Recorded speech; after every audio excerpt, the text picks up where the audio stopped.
यदि जीवन का संतुलन बिगड़ा और थकान आई तो समझ लीजिए कि बीमारी आई, और यदि वापस ऊर्जा अर्जित करने के लिए विश्राम किया जा रहा है तो ऐसी थकान वरदान भी साबित हो सकती है। इन दिनों जिस तरह की हमारी जीवन शैली है, इसमें असंतुलन बहुत अधिक है। सुबह उठने से लेकर रात को सोने तक शरीर की कुछ नियमित क्रियाएं हैं, आदमी उसे भूल गया है। गौतम बुद्ध बहुत काम करते पर कभी थकते नहीं थे। आज भी कई साधु संत उतना ही परिश्रम कर रहे हैं जितना एक कॉर्पोरेट जगत का सफल व्यक्ति करता है, और जब वे रात को सोते हैं तो पूरी बेफिक्री के साथ। बुद्ध से उनके शिष्यों ने एक बार पूछा था, आप थकते नहीं? बुद्ध का उत्तर था, जब मैं कुछ करता ही नहीं तो थकूंगा कैसे। बात सुनने में अजीब लगती है लेकिन है बड़ी गहरी। अध्यात्म ने इसे साक्षी भाव कहा है, स्वयं को करते हुए देखना। यह वह स्थिति होती है जब तन सक्रिय और मन विश्राम की मुद्रा में होता है। आज ज्यादातर लोग असमय अकारण थक जाते हैं, जिसका एक बड़ा कारण असंतुलित जीवन है। एक होता है थकान को महसूस करना और दूसरा है स्वाभाविक थकान। जिस समय आपकी रुचियों, इच्छाओं और मूल स्वभाव में धीमापन आने लगे, अकारण चिड़चिड़ाहट हो जाए, समझ लें कि यह थकान बीमारी है।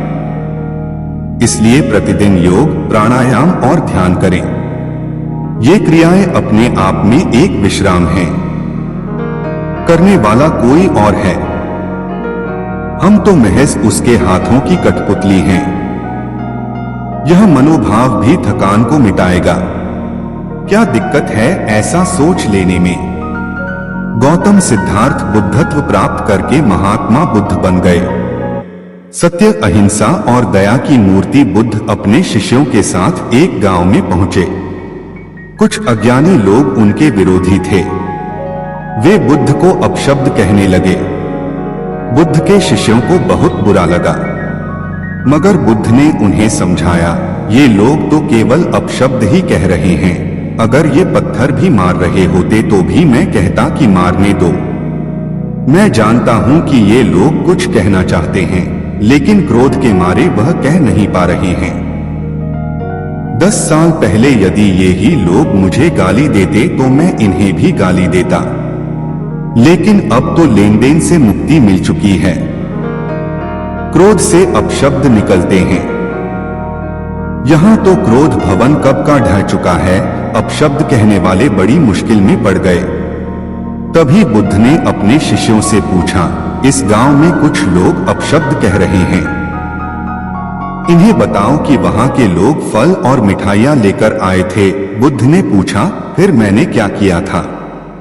शिष्यों ने बताया, आपने सारे फल और मिठाइयां यह कहकर वापस कर दी कि अब लेने वाला विदा हो चुका है, इन्हें वापस ले जाओ। आपने कहा था कि 10 साल पहले आते तो मैं सारे उपहार ले लेता। बुद्ध ने पूछा, फिर उन लोगों ने मिठाइयों का क्या किया होगा? शिष्यों ने बताया, गांव में बांट दी होगी। बुद्ध बोले, उन लोगों ने मिठाइयां गांव में बांट दी, लेकिन मैं उन लोगों से कहूंगा कि अपशब्द में न बांटें। बुद्ध फिर बोले, ये लोग अपशब्दों के थाल सजाकर लाए हैं, लेकिन ये गलत आदमी के पास आ गए हैं। ये मुझसे क्रोध नहीं करवा सकते। ठीक खूंटी की तरह जो किसी को नहीं टांगती, लोग उस पर वस्त्र टांग देते हैं। प्रेम और रोटी। असिस्टेंट काउंसिलर गस्टाफो फाक ने लुई के पिता के सम्मुख जब लुई से अपनी शादी का शुभ प्रस्ताव रखा, तब वृद्ध पिता का पहला सवाल था, तुम कितना पैदा कर लेते हो? 100 क्रोनर से ज्यादा तो नहीं कर पाता, लेकिन कुछ नहीं। लुई के पिता ने बीच में टोक कर कहा, तुम्हारी आमदनी काफी नहीं है। लेकिन वह मुझे कितना प्यार करती है, मैं भी तो उसे प्राणों से ज्यादा चाहता हूं। हम दोनों एक दूसरे पर कितना विश्वास करते हैं। हो सकता है कुछ भी हो, लेकिन क्या 200 क्रोनर ही तुम्हारी सारी सालाना आमदनी है? हमारी जान पहचान पहले पहल लिडिंगो में हुई थी। सरकारी तनख्वाह के अलावा भी तुम्हें कुछ ऊपरी आमदनी है क्या? लुई के पिता ने जोर देकर पूछा। हाँ डॉट, अच्छा, हमारे ख्याल से इतना ही हम दोनों के लिए काफी है। और फिर देखिए हमारा आपस में प्रेम। सो तो बिल्कुल ठीक है, लेकिन मुझे साफो साफ कुछ हिसाब किताब तो बताओ। ओह, उत्सुक प्रेमी ने कहा, मैं कुछ ऊपरी काम करके काफी पैदा कर सकता हूँ। क्या क्या? और कितने का? मैं फ्रेंच पढ़ा सकता हूँ और अनुवाद भी कर सकता हूँ, और फिर मैं प्रूफ रीडिंग से भी तो कुछ पैदा कर सकता हूँ। कितना अनुवाद कर सकते हो? पेंसिल हाथ में उठाकर वृद्ध ने पूछा। यह तो ठीक नहीं बतला सकता, लेकिन फिलहाल मैं एक फ्रेंच की किताब का अनुवाद 10 क्रोनर फी फुर्मे के हिसाब से कर रहा हूँ। कुल मिलाकर कितने फर्मे हैं सारी किताब में? यही कुछ दर्जन कहना चाहिए। बहुत ठीक, यह कुल समझ लो 250 क्रोनर हुआ। इसके सिवा और क्या है? उफ, मैं कह नहीं सकता। कुछ ठीक तय नहीं है। क्या कुछ ठीक तय नहीं है? और तुम शादी करना चाहते हो? अरे बच्चों, मालूम होता है कि तुम जानते नहीं हो कि शादी होती क्या है। समझे? क्या तुम्हें मालूम है कि तुम्हारे बच्चे होंगे, उन्हें खिलाना पड़ेगा, पहनाना पड़ेगा, पढ़ाना पड़ेगा, और उनके लिए न जाने क्या क्या और करना पड़ेगा।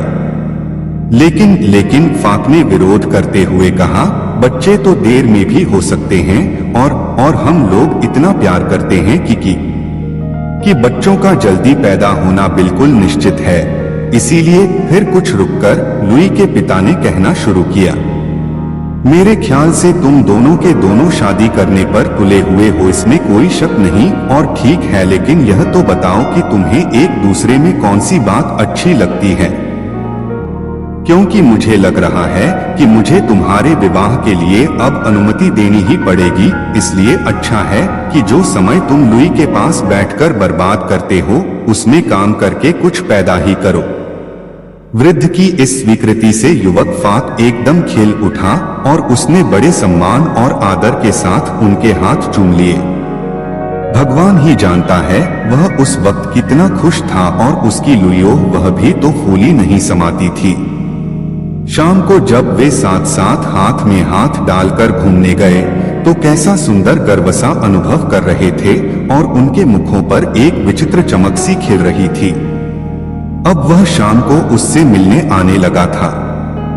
साथ में वे छपे हुए कागज ले आया करता था, जिनका वह प्रूफ ठीक करता होता। इसका पापा के ऊपर बड़ा अच्छा असर पड़ा, और लुई ने भी सोचा कि मेरे लिए वह कितनी मेहनत करते हैं, यही सोचकर वह उसे चूम लेती। लेकिन एक दिन शाम को जरा जी बहलाने की गरज से वे थिएटर चले गए। वहां से लौटे तो एक सिकर्म में। इस सब में पूरे 10 क्रोनर खर्च हो गए। इसी तरह कई और दिन शाम को वह ट्यूशन पर न जाकर लुई के साथ घूमने निकल गया। जैसे जैसे शादी का दिन नजदीक आता जाता था, अपना घर सजाने की फिक्र उन पर सवार होती जाती थी। इसलिए कुछ जरूरी चीजें भी खरीदनी थीं। उन्होंने एक बढ़िया सा पलंग खरीदा, जिसमें स्प्रिंगदार गड्ढे, बढ़िया चादर, तकिया और मच्छरदानी भी साथ में थे। लेकिन लुई को एक नीला रेशमी लिहाफू चाहिए था, क्योंकि उसके बाल पीले सुनहरे रंग के थे। सो वह भी खरीदा गया। इसके सिवाय उन्होंने लाल शेड वाला एक लैंप खरीदा, वीनस की एक चीनी की प्रतिमा खरीदी और एक मेज ली, जिसमें चाकू, छुरी, कांटे और शीशे के बर्तनों का एक बढ़िया सेट भी शामिल था। रसोई के लिए बर्तन खरीदने में लुई ने अपनी माँ की सलाह और सहायता ली। तो इस तरह बेचारे असिस्टेंट काउंसिलर की नाक में दम था। इधर से उधर मकान ढूंढने के लिए दौड़े दौड़े फिरता, कारीगरों के काम की देखभाल करता, सब फर्नीचर आ गया या नहीं यह खबर रखता, चेक लिखता, क्या क्या नहीं करना पड़ रहा था बेचारे को। और इस बीच में स्वाभाविक ही है कि गस्टाफो कुछ पैदा नहीं कर सकता था। उसने सोचा शादी हो जाने पर फिर सब ठीक हो जाएगा। खूब किफायतशारी करेंगे। सबसे पहले तो एक छोटा सा ही मकान लेकर रहेंगे। और फिर सच बात तो यह है कि बड़े मकान के मुकाबले में छोटे मकान की सजावट अच्छी और आसानी से हो जाती है, तो इसलिए उन्होंने पहली मंजिल पर 600 करोड़ पर एक मकान किराए पर लिया, जिसमें 2 कमरे, एक रसोई और जिन्स के लिए एक कोठरी थी। पहले लुई का ख्याल था कि खुली छत वाले 3 कमरे ठीक रहेंगे। फिर उसने सोचा, जब हम एक दूसरे से इतना प्यार करते हैं तब इन सब बातों से क्या होता है। आखिर कमरे सजस जाकर ठीक हो ही गए। सोने के कमरे में 2 पलंग इस तरह खड़े थे माना किसी रथ के पहिए हों और वह रथ जीवन यात्रा पर चल दिया हो। नीले नीले लिहाफू, दूध सी सफेद पलंग की चादरें, बेलबूटों से कढ़े हुए तकिए के गिलाफू सब तितर बितर पड़े हुए बड़े खुशनुमा लग रहे थे। 200 करोड़ का लुई का पियानो था जो दूसरे कमरे में रखा था। दूसरा कमरा बैठने, खाने और पढ़ने लिखने के लिए भी था। इसमें एक बड़ी और बढ़िया राइटिंग टेबल और मेल खाती हुई कुर्सियों के साथ एक डाइनिंग टेबल थी, एक बड़ा गिल्ट के फ्रेम का दर्पण, एक सोफा और एक किताबों का केस सारे के सारे कमरे की शोभा को बढ़ाकर जैसे उसमें बड़ा सुख और आराम सा भरे देते थे। विवाहोत्सव शनिवार की रात को संपन्न हुआ था और दूसरे दिन रविवार को काफी दिन चढ़े तक पति पत्नी सोए हुए थे। गस्ताफो पहले उठ बैठा, हालांकि सूरज की तेज रोशनी किवाड़ों की संदों में होकर आ रही थी, फिर भी उसने किवाड़ों को खोला नहीं। प्रत्युत लाल शेड वाला लैंप जला दिया, जिसके अरुण प्रकाश में वीनस की चीनी की प्रतिमा एक रहस्य भरी आभा से ज्योतित होकर खिल पड़ी। तृप्त और अलसाई बधू भी पास ही लेटी हुई थी। वह खूब मीठी नींद सोई थी और क्योंकि इतवार का दिन था इसलिए सड़क पर मालस बाप के ठेले और खचड़ों का वह कोलाहल नहीं था जो उसे रोज जगा देता था। और जरा देर बाद ही गिरजे का मधुर घंटा टन बजने लगा, मानो पुरुष और नारी के मृदुल मिलन से उत्पन्न सौंदर्य सृष्टि के शुभावसर पर बाजे बजाकर बधाइयां दे रहा हो। लुई ने करवट बदली। गस्ताफो पर्दे के पीछे कपड़े पहनने चला गया, जहां से फिर वह रसोई में खाने की तैयारी के लिए आदेश देने चला गया। तांबे और टीन के नए नए बर्तन वह कैसे जगमग चमचमा रहे थे, और यह सब उसी का तो था और था उसकी प्यारी पत्नी का। उसने रसोइये से कहा, पास के ही रेस्तरों में जाओ और कह दो कि ठीक वक्त पर 2 जनों के लिए खाना यहाँ भेज दिया जाए। रेस्तरां का मालिक गस्ताफ और लुई के इस विवाह के विषय में पहले से ही जानता था और उसे खाना तैयार करके रखने के लिए आदेश भी 1 दिन पहले ही मिल चुका था। आज वह केवल सूचना पाने की प्रतीक्षा कर रहा था। तत्पश्चात दूल्हा महाशय फिर लौटकर शयनगृह के द्वार पर पहुंचे और धीरे से किवाड़ों को खटका कर कहा, क्या मैं अंदर आ सकता हूं? एक हल्की सी चीख सुनाई पड़ी और फिर भी प्रियतम जरा बस ठहर जाओ।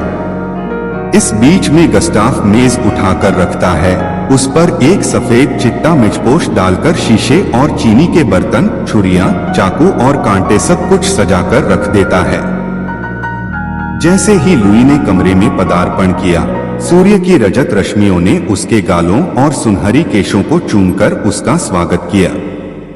लेकिन वह अब भी थकी हुई थी, इसलिए गस्ताफ ने उसे अपनी भुजाओं में भरकर आराम कुर्सी पर बैठाल दिया और आराम कुर्सी को सरकाकर उसमें पहिए लगे हुए थे टेबल के पास ले गया। फिर थोड़ी सी शराब लुई को चखाई, जिससे वह चैतन्य हो गई। जरा सोचिए तो, अगर उसकी माता को मालूम हो जाए कि मेरी बेटी शराब पीती है तो शादी हो जाने पर तो यह किया जा सकता है। शादी करने का एक यही तो फायदा है कि बहुत सी न करने की बातें करने के लिए मिल जाती हैं।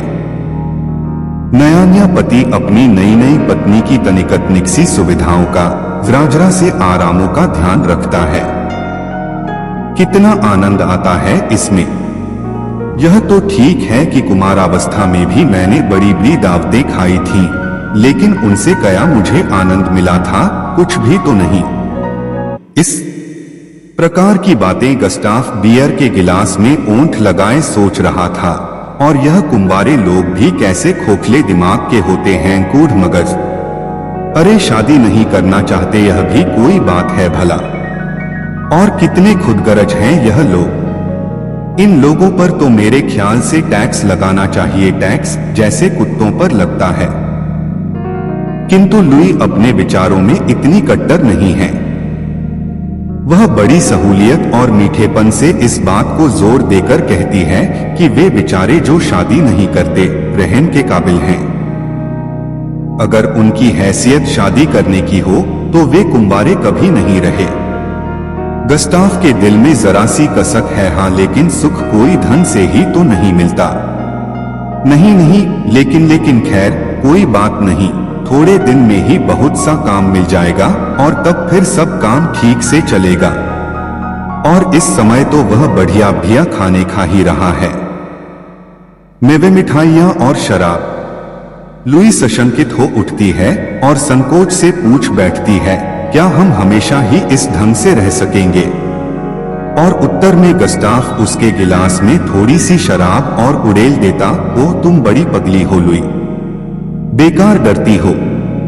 ऐसा दिन रोज रोज नहीं आता मेरी लुई, जीवन बहुत सुंदर है और यदि उसकी इस सुंदरता का उपभोग करने का अवसर मिले तो उसे छोड़ना नहीं चाहिए। शाम को 6 बजते हैं और 2 घोड़ों वाली एक शानदार फिटन उनके दरवाजे पर आकर खड़ी होती है। बात की बात में वे उस पर हवा खाते होते हैं। लुई और गस्टाफ बड़े आराम से सीट का सहारा लेकर बैठते हैं। जब उनके जान पहचान वाले और मित्र उन्हें राह चलते मिल जाते हैं और बड़े ताज्जुब और ईर्ष्या से उनका अभिवादन करते हैं, तब वे बड़ा सुख अनुभव करते हैं। इस असिस्टेंट काउंसिलर के हाथ अच्छा माल लगा है। एक तो बीबी मिली और ऊपर से रुपए वाली, साथ ही वे यह जरूर सोचते होंगे और हम गरीब लोगों को पैदल धूल फांकते चलना पड़ता है। घोड़ा गाड़ी पर चढ़कर चलने में कितना मजा आता होगा। मखमली गद्दोंदार सीटों पर बैठे बैठे चले जाइए, बिना किसी जरा सी भी तकलीफ के, बिना कोई मेहनत किए हुए। सुखी विवाहित जीवन की प्रतीक है यह घोड़ा गाड़ी। तो इस तरह उनका पहला महीना रास रंग, नाचत माशो और दावतों में ही बीता। फिर भी जो समय वे घर पर व्यतीत करते थे वह सबसे अधिक आनंदप्रद होता। रात में लुई को अपने ससुर के घर से लाने में एक अजब तरह का आनंद गस्टा को आता। घर लौटकर वे जो चाहे सो करते, थोड़ा सा कुछ खाना तैयार करते, फिर खा पी कर काफी रात गए तक गपशप लड़ाते। गस्टाफ हमेशा कम खर्च करने के पक्ष में रहता, कम से कम उसका ऐसा ख्याल जरूर था। हालांकि व्यवहार में इस पक्ष के विरुद्ध कार्य करने में उसे कृतई कोई मुसीबत नहीं मालूम पड़ती थी। एक दिन नई दुल्हन और रसोइये ने मिलकर भुनी मछली में उबले हुए आलू मिलाकर तरकारी बनाई, लेकिन वह गस्टाफ को पसंद नहीं आई। जब एक दिन फिर लुई ने वही तरकारी तैयार की, तब उसने बाजार जाकर 1.5 क्रोनर की कुछ बढ़ेरे खरीद ली और सोचा कि मैंने बहुत सस्ता सौदा पटा लिया। लेकिन घर पहुंचा तो लुई ने उल्टी ही बात कही। उसने कहा, तुम ठग आए और फिर शिकार खाना फिजूल खर्ची करना है। फिर लुई ने सोचा कि इतनी छोटी छोटी सी बात के लिए पति से विरोध करने से काम कैसे चल सकता है। कुछ महीनों बाद लुई फाक की तबीयत खराब हो गई, लेकिन बात क्या थी यह किसी की समझ में नहीं आता था। क्या सर्दी लग गई? क्या पीतल या तांबे के बर्तनों में खटाई की कोई चीज भूल से रखने की वजह से जहरीली हो गई होगी और उसे लुई शायद खा गई हो। डॉक्टर को लुई को देखने के लिए बुलाया गया। उसने खूब अच्छी तरह परीक्षा करने के बाद कहा, कुछ भी तो बीमारी नहीं है, और ठट्टा मारकर हंस पड़ा। लेकिन लुई तो बहुत बीमार थी। शायद दीवार के कागज में संखी आ रही हो और वह हवा में उड़कर उसकी सांसों द्वारा अंदर पेट में पहुंच गई हो। इसलिए गस्टाफो दीवार का कुछ कागज छुड़ाकर एक केमिस्ट के यहाँ ले गया और उसने कहा कि इसका ठीक से बारीक विश्लेषण करो। और केमिस्ट के वैज्ञानिक विश्लेषक ने घोषणा की कि इस कागज में किसी तरह की कोई भी जहरीली चीज नहीं है। लुई की बीमारी कम नहीं हो रही थी, किताबें पढ़ना शुरू की और उसे लुई की बीमारी बुक दंद डॉक्टर लगी। बस उसने अपना इलाज करना शुरू कर दिया। उसके कमरसी धोए जाते थे और 1 महीने के अंदर अंदर उसकी दशा सुधरती ही हुई हो। यह सब कुछ तो अकस्मात ही हो न गया। इतनी जल्दी यह कुछ हो जाएगा, यह तो पापा और मामा ने भी नहीं सोचा होगा। लोग उन्हें क्या खुशी न होगी। और जो बच्चा होगा वह लड़का तो जरूर ही होगा, इसमें भी भला कोई शक हो सकता है। तो फिर उसका अभी से नाम भी सोच लेनी जरूरी है। यह सब तो लुई ने सोचा और खुशी से फूल गई, लेकिन उसने यह भी सोचा कि खर्च का क्या प्रबंध होगा। और पति से बोली, देखो जी, तुमने अभी तक अपनी आमदनी बढ़ाने के लिए कोई भी प्रयत्न नहीं किया है और जो कुछ फिलहाल कमा रहे हो उससे तो कृतई अभी भी पूरा नहीं पड़ता। यह ठीक है कि अब तक हम लोग जुड़ा ठाट बाट से रहते रहे हैं, लेकिन मैं सोचती हूँ कि अब जरा खर्च कम करना होगा और तभी काम ठीक से चल सकता है। दूसरे ही दिन असिस्टेंट काउंसलर साहब अपने एक बैरिस्टर दोस्त के पास प्रॉमिसरी नोट पर रुपया उधार लेने पहुंचा। गस्टाफो ने अपने दोस्त को समझाया कि कितने जरूरी खर्चे उसके सिर पर आ पड़े हैं। हाँ, बैरिस्टर ने मानते हुए कहा, यह तो ठीक है ही। शादी करना और कुटुंब बढ़ाना बड़ा महंगा व्यापार है। मैं तो कभी इस व्यापार में हाथ नहीं डाल सकाए। यह सुनकर आगे और खुशामद करना गस्टाफ की हया ने पसंद नहीं किया। खाली हाथ जब वह घर लौटकर पहुंचा तो खबर मिली कोई 2 अनजान आदमी तुम्हें पूछते थे। नहीं नहीं, वे सैनिकों की तरह हट्टे कट्टे जवान थोड़े ही थे, वे काफी प्रौढ़ व्यक्ति थे। अरे तब मेरे उपसला के मिलने वाले होंगे, मेरी शादी के बारे में सुनकर आए होंगे। जही नहीं नौकर बीच में टोककर बोला, वे उपसला वाले नहीं थे, वे यहीं के स्टाखामी थे और लाठियां लिए हुए थे। हमारी समझ में तो कुछ आया नहीं, लेकिन वे कह गए हैं कि हम अभी लौटकर आते हैं। गस्टाफ फिर बाजार चला गया और इस बार रसभरी खरीद लाया। घर आकर उछलते हुए बोला, जरा सोचो तो सही लुई, सिर्फ 1.5 क्रोनर में इतनी सारी रसभरी, और तब जब मौसम नहीं है इनका। कैसा बढ़िया सौदा रहा है न? सो तो ठीक है। टके सेर ऊंट बिकता है तो भी महंगा होता है। जब पैसा नहीं होता पास में, बतलाओ न हम क्या इन फिजूल खर्चियों को बर्दाश्त कर सकते हैं। प्रिय, कोई परवाह नहीं है, मैंने कुछ और काम ढूंढ लिया है। लेकिन हमारे ऊपर जो कर्जा है, सो कर्जा तो क्या हुआ, मैं और कुछ रुपया लेकर उसे चुकाने का प्रबंध कर रहा हूं। हाँ, लुई ने करुणा प्रदर्शित करते हुए कहा, तो क्या वह एक और नया कर्जा हमारे सर पर नहीं होगा? अगर होता भी है तो क्या हुआ, एक जगह से तो छुटकारा होगा। लेकिन तुम खामखा यह परेशान करने वाली बातें क्यों छेड़ बैठती हो? कैसी बढ़िया रस भरी हैं और इनके ऊपर शैरी का एक गिलास कितना मजा देगा, जानती हो? और इतना कहते ही गस्टाफ ने नौकर को हुक्म दिया, जाकर फौरन शैरी की एक बोतल ले आओ, सबसे अच्छी वाली। उस दिन तीसरे पहर को जब लुई सोकर उठी तो उसने फिर कर्ज का सवाल उठाया। उसका ख्याल था कि वह जो कुछ कहने जा रही हैं, उससे गस्टाफो नाराज नहीं होगा। नाराज तो वह हो ही नहीं सकता। तब क्या वह घर के लिए कुछ रुपया चाहती थी? लुई ने समझा, पंसारी का रुपया नहीं दिया गया है, गोश्त वाला धमकी देता था और वह फिटन वाला सईस भी कहता है कि हिसाब तय कर लो। बस असिस्टेंट काउंसलर साहब ने फरमाया, सिर्फ इतना ही। अरे तो इनका तो कल ही पाई पाई चुकता कर दूंगा, लेकिन हमें और बात भी तो सोचनी चाहिए। आज शाम को पार्क में घूमने चलोगी ना? लेकिन फिटन पर नहीं चलेंगे, प्राण से ही काम चल सकता है।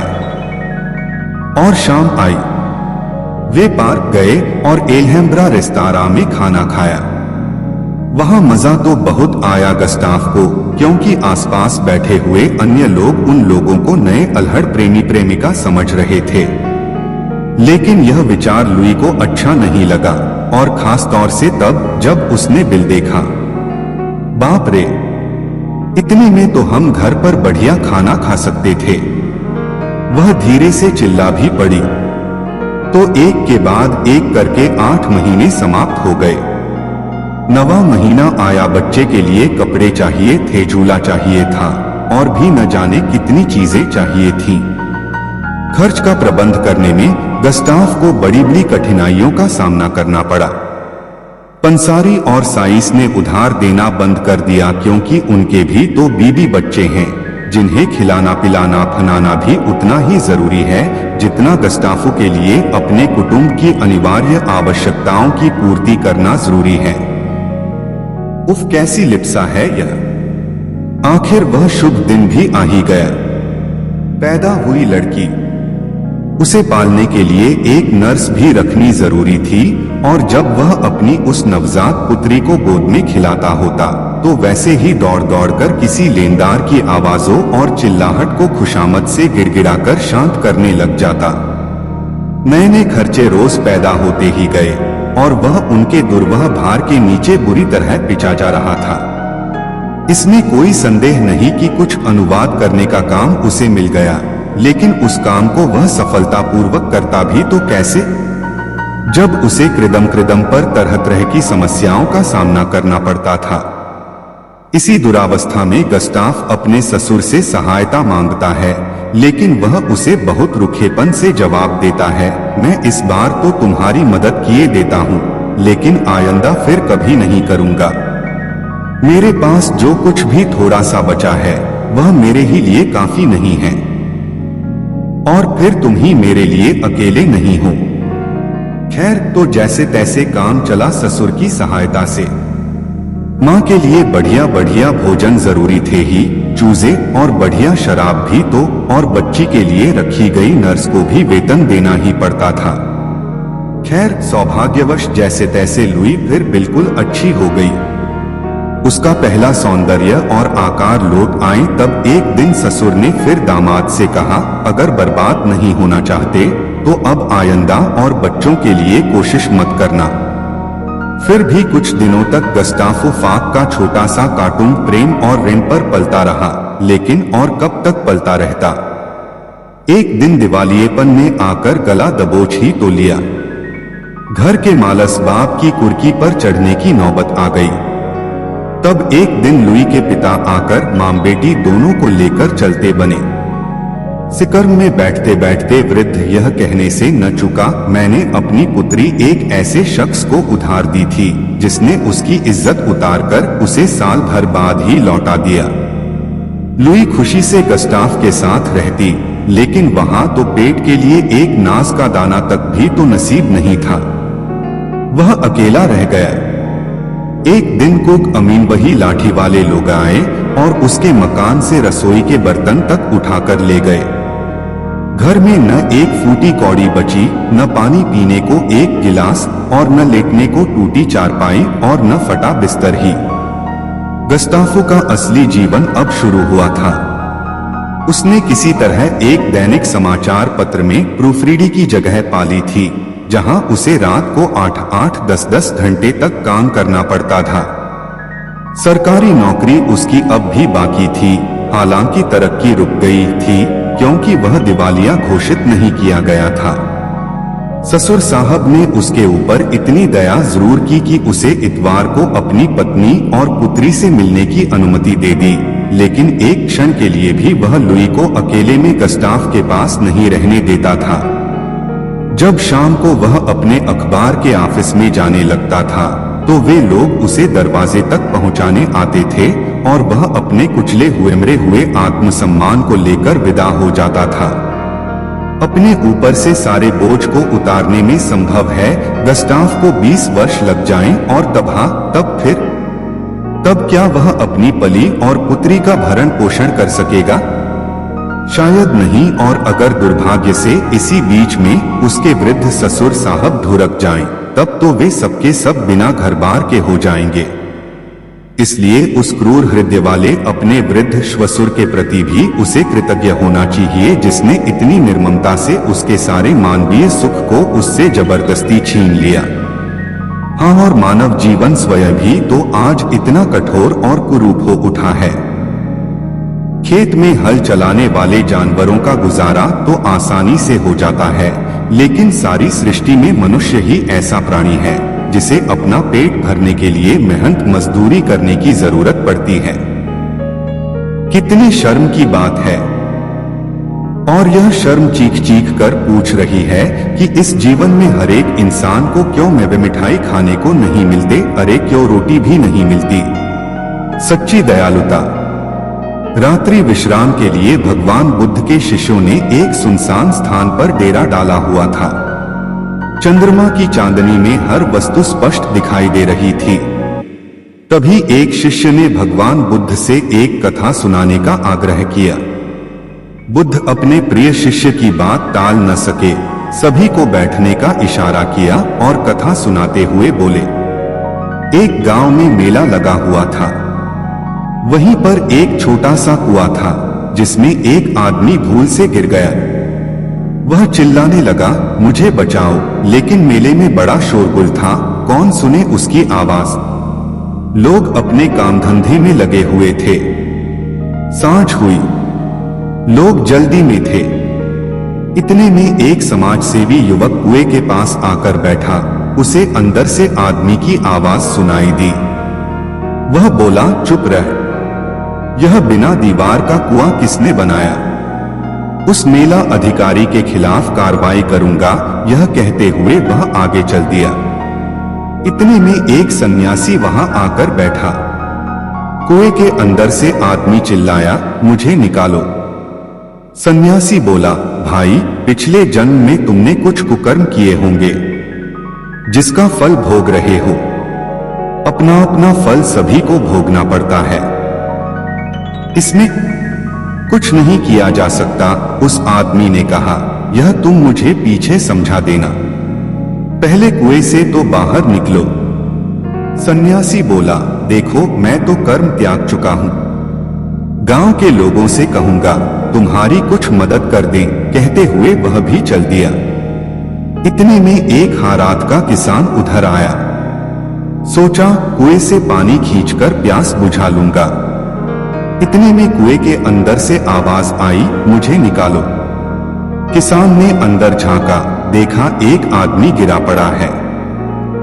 किसान बोला, भाई, यह रस्सी तो है पर पतली है, टूट जाएगी। देखो, कुछ उपाय करता हूं। उसने अपनी घोती खोली और रस्सी के साथ बांध दी। उसकी सहायता से वह आदमी बाहर आ गया। उस आदमी ने किसान के पैर पकड़ लिए और कहा, भाई, तू सच्चा धार्मिक है, सच्चा समाज सुधारक है। उन लोगों ने तो मेरी सुनी ही नहीं। किसान बोला, भैया, मैं समाज सुधार तो कुछ जानता नहीं, पर यह जानता है कि जो दूसरों की फिक्र कर सकता है वही दयावान होता है। सभी में राम जी रहते हैं। जैसे अपनी और अपने बच्चों की फिक्र, वैसी ही दूसरों की फिक्र कर सकता है, वही दयावान होता है। उचित अवसर। भूलवश भगवान बुद्ध के एक शिष्य ने किसी अवसर को गवा दिया। भगवान बुद्ध ने उस शिष्य को समझाते हुए एक कथा सुनाई। एक बार एक धोबी अपने गधे के गले में पत्थर लटकाए जंगल से गुजर रहा था। दूसरी ओर से आते हुए एक जौहरी ने देखा कि वह पत्थर दरअसल हीरा था। धोबी को उसकी कोई जानकारी नहीं थी। जौहरी ने धोबी को रोककर पूछा, क्यों भाई, यह पत्थर खरीदना चाहूं तो कितने में बेचोगे। धोबी को पहले कुछ समझ में नहीं आया। उसने सोचा, यह कोई पागल है जो पत्थर खरीद रहा है। उसने मौज में कह दिया, मैं इस पत्थर का 1 रुपया लूंगा। नहीं भाई, 8 आने में देना है तो बोलो। जौहरी 8 आने बचाने की फिराक में बोला, पर धोबी अड़ गया। जौहरी ने यह सोचकर कि थोड़ी देर में मान जाएगा, उसे आगे जाने दिया। थोड़ी दूर जाने पर एक और जौहरी पत्थर की असलियत पहचान कर धोबी से पूछ बैठा, क्यों भाई, यह पत्थर कितने में बेचोगे? धोबी फिर चौंका। इस बार उसने कहा, मैं पत्थर के 2 रुपए लूंगा। जौहरी ने 2 रुपए निकाले और पत्थर लेकर चलता बना। इतने में पहले वाला जौहरी हांफते हुए आया, बोला, भाई लो, अपना पूरा रुपया ले लो, मुझे पत्थर दे दो। धोबी ने बताया कि पत्थर तो 2 रुपए का बिक चुका। जौहरी बहुत बिगड़ा, मूर्ख, वह पत्थर नहीं लाखों का हीरा था।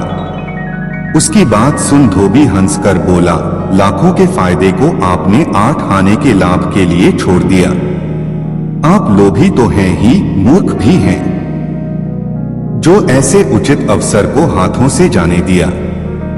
मोक्ष का मार्ग। एक दिन दोपहर के समय राजकुमार सिद्धार्थ तपस्या कर रहे थे। उसी वन में एक गडरिया भेड़ बकरियों को मारता पीटता वहां से गुजर रहा था। भेड़ों की दशा देखकर सिद्धार्थ ने गडरिये से पूछा, भाई, तुम इन मूक प्राणियों को बुरी तरह मारते हुए कहां ले जा रहे हो? गडरिया बोला, आज राजा बिंबसार के महल में एक बहुत बड़ा यज्ञ हो रहा है, वहां इन सबकी बलि दी जानी है। मुझे वहां ठीक समय पर पहुंचना है, इसलिए मैं इन्हें लेकर राजा के महल जा रहा हूं। इतना कहकर गडरिया फिर भेड़ों को पीटता हुआ आगे बढ़ गया। सिद्धार्थ भी उसके पीछे पीछे राजा के महल पहुंच गए। जैसे ही बधिक ने बलि देने के लिए तलवार उठाई, दूर से आवाज आई, ठहरो, हिंसा मत करो। सब लोग साधु वेशधारी सिद्धार्थ को आश्चर्य से देखने लगे। सिद्धार्थ राजा के पास आकर बोले, राजन, यह कैसा यज्ञ है जिसमें मूक पशुओं का वध किया जा रहा है? इस यज्ञ के देवता कैसे हैं जो निर्दोष जानवरों के खून से ही प्रसन्न होते हैं? खून पीकर न तो देवता प्रसन्न होते हैं और न ही मनुष्य को मोक्ष मिलता है, उल्टा वह पाप का भागीदार बन जाता है। दीन दुखियों की निस्वार्थ सेवा, अहिंसा तथा धर्म ही मनुष्य के मोक्ष का द्वार है। सिद्धार्थ की बात का राजा पर गहरा प्रभाव पड़ा। उसने तुरंत सभी भेड़बकरियों को स्वतंत्र करा दिया। नागेंद्र हाराय त्रिलोचनाय भस्मांग रागा महेश्वरा निल्या शुद्धा दिगंबराय तस्मै नकारानम शिवाय। नागेंद्र हाराय त्रिलोचनाय भस्मांग रागा महेश्वरा निल्या शुद्धा दिगंबराय तस्मै नकारानम शिवाय। नागेंद्र हाराय त्रिलोचनाय भस्मांग रागा महेश्वरा निल्या शुद्धा दिगंबराय तस्मै नकारानम शिवाय।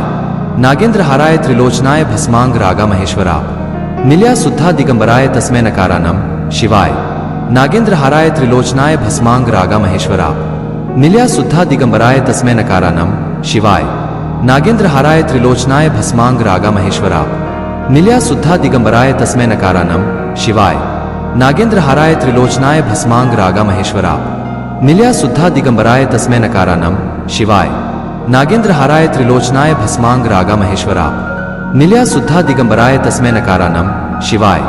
नागेंद्र हाराय त्रिलोचनाय भस्मांग रागा महेश्वरा निल्या शुद्धा दिगंबराय तस्मै नकारानम शिवाय। पसीने की कमाई। एक नगर में एक गरीब ब्राह्मण अपनी पत्नी के साथ रहता था। वो भिक्षा मांगकर अपना जीवन गुजारता और भगवान की पूजा में लगा रहता था। वह उतनी ही भिक्षा मांगता जिससे उसके और उसके परिवार का पेट भर सके। उस नगर का राजा बहुत धनवान और ब्राह्मणों का आदर करने वाला था।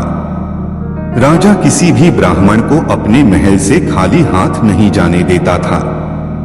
दूर दूर से ब्राह्मण राजा के पास आते और मुमांगा दान लेकर आशीर्वाद देते हुए चले जाते। एक दिन ब्राह्मण की पत्नी ने ब्राह्मण से कहा कि दूर दूर के ब्राह्मण राजा से मनचाहा दान लेकर चले जाते हैं और तुम यहाँ के यहाँ एक दिन भी राजा के पास नहीं गए। जन्म भर कंगाली कहाँ तक झेलूं? आज तुम जाओ और राजा से कुछ मांग कर लाओ। ब्राह्मण ने अपनी पत्नी को समझाते हुए कहा, तू तो बाबरी है, हमें धन की क्या जरूरत?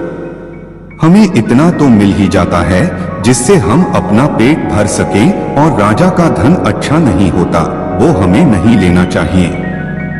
ब्राह्मण की पत्नी जिद पर अड़ गई और बोली, मैं तुम्हारी एक भी बात सुनने वाली नहीं हूँ। कब तक हम कंगाली में जीते रहेंगे? तुम तो रोज माला लेकर बैठ जाते हो। अपने बच्चों को क्या खिलाएं और क्या पहनाएं? जब बच्चे दूसरे बच्चों को पहनते, ओढ़ते और खाते पीते देखते हैं तो उनका मन भी ललचाता है। आज तुम राजा के पास जाओ। राजा बहुत भला व्यक्ति है, वो हमें जरूर मुंह मांगा दान देगा। मजबूर होकर ब्राह्मण राजा के महल की ओर चल दिया, पर राजा उस समय महल में नहीं था। ब्राह्मण को वापस लौटना पड़ा। दूसरे दिन ब्राह्मण की पत्नी ने ब्राह्मण को फिर से महल भेजा, परंतु राजा फिर से महल में नहीं मिला। तीसरे दिन राजा महल में मिल गया और उसने ब्राह्मण का स्वागत किया और उसे आसन पर बैठाया और 2 दिन न मिल पाने के लिए क्षमा भी मांगी। राजा ने कहा, मैं आपकी क्या सेवा कर सकता हूँ? ब्राह्मण ने कहा, जो मैं मांगू वो आप दे सकेंगे। राजा ने कहा, हाँ हाँ कहिए, मैं आपकी क्या सेवा कर सकता हूँ? ब्राह्मण ने निवेदन दिया, महाराज मैं कुछ और नहीं चाहता, बस आप मुझे अपनी पसीने की कमाई से 4 पैसे दान में दे दीजिए। ब्राह्मण की बात सुनकर राजा चौंक गया और सोचने लगा, खजाने में बहुत सारा धन पड़ा है, पर मेरी मेहनत की एक कौड़ी भी नहीं है।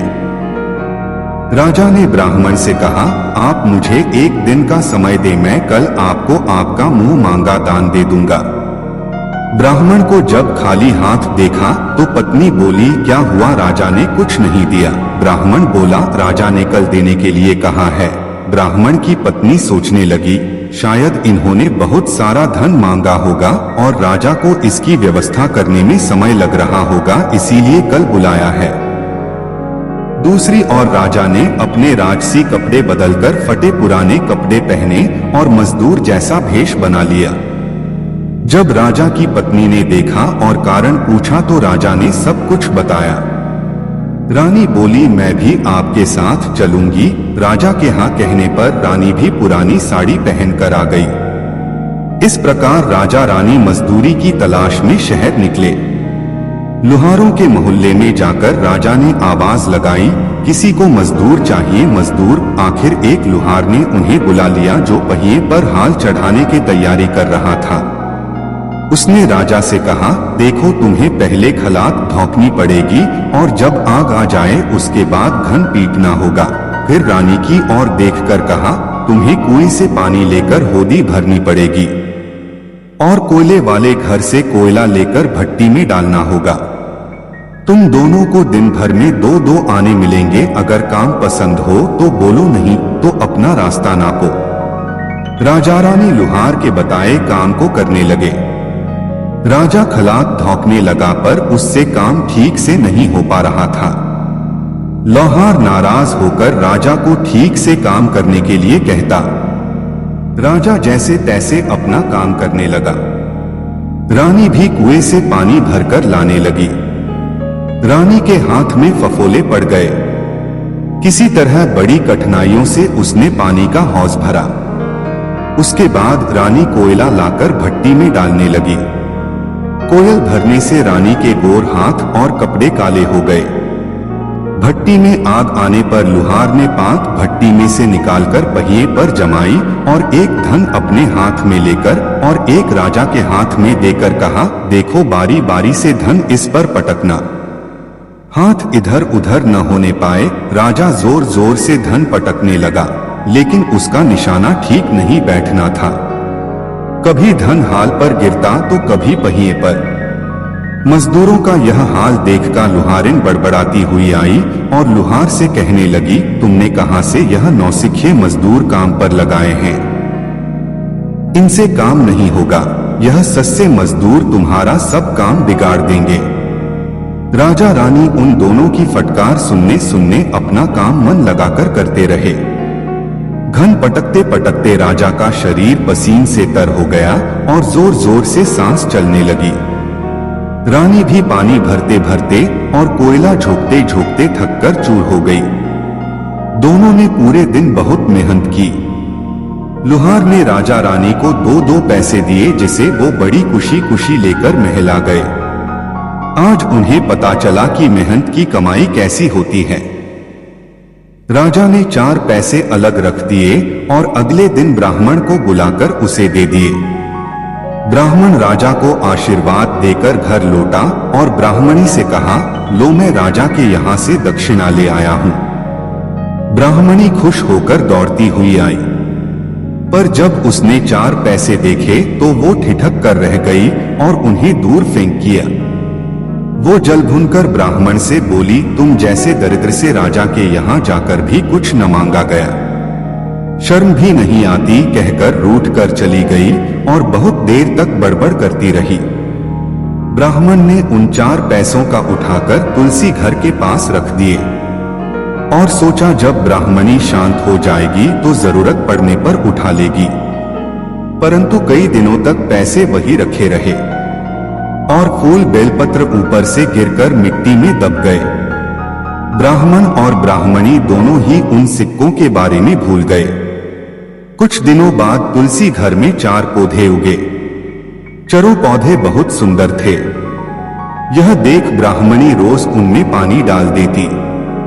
4 महीने बाद वो पौधे बड़े हो गए और उनमें फूल लगने लगे। फूल सूखने पर इनसे मोती झड़ने लगे। ब्राह्मण और ब्राह्मणी ने कभी मोती नहीं देखे थे, वो समझे कि कोई बीज है। हर रोज कई फूल झड़ते और बहुत मोती पूरे तुलसी घर में बिखर जाते। ब्राह्मणी उन मोतियों को समेट कर घर के एक कोने में डाल देती। इस तरह वहां मोतियों का ढेर लग गया। एक दिन एक सब्जी वाली आई। ब्राह्मणी को सब्जी लेनी थी पर उसके पास पैसे नहीं थे। उसने सब्जी वाली से कहा, क्या तुम इन चमकदार बीजों के बदले सब्जी दे सकती हो? सब्जी वाली ने देखा तो वो पहचान गई कि ये तो मोती हैं। उसने खुशी खुशी ब्राह्मणी को उन मोतियों के बदले उसकी मनपसंद सब्जी दे दी। अब से हर रोज ऐसा होने लगा। ब्राह्मणी और सब्जी वाली दोनों खुश थे। सब्जी वाली यह सोचकर खुश थी कि मुझे 1 पैसे की तरकारी के बदले हजारों का माल मिलता है, और ब्राह्मणी यह सोचकर खुश थी कि इस बीजों के बदले सब्जी मिल जाती है।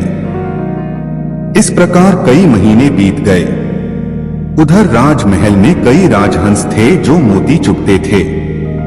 राजा का यह नियम था, जब राजहंस मोती चुग लेते थे उसके बाद ही राजा और उसका परिवार भोजन करता था।